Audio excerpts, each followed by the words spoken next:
बारीक चिरलेली कोथिंबीर, मिरची, आलं, जिरे, आलं लसूण पेस्ट,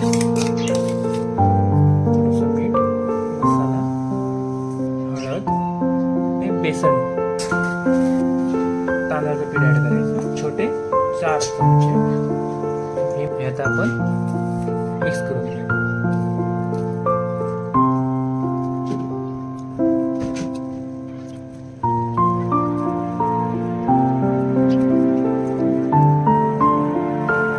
यामध्ये असं वाटतंय थोडं बेसन कमी झालं, त्यामुळे आपण थोडं आता याच्यात बेसन ऍड करायचं।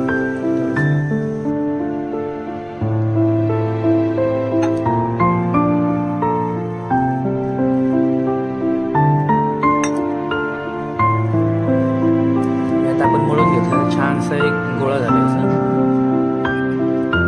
हे थोडंसं तेल घेतलं हातावर मी, आणि हे दोन्ही हाताने असं जसं आपण अळूवड्याची हे करतो ना आपण रोल, तसं ह्याचं आपण रोल करून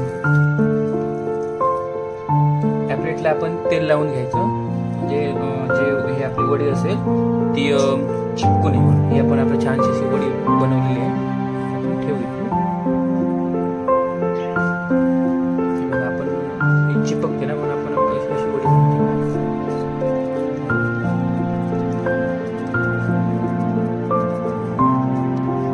आता छानशी वडी तयार झाली। हाताला आपण तेल लावून घ्यायचं, मग हे बेसन आहे ना ते हाताला आपल्या चिपकत नाही। छानशी वडी झाली, आता आपण वाफवून घेऊ, जसे अळू वडी वाफवतो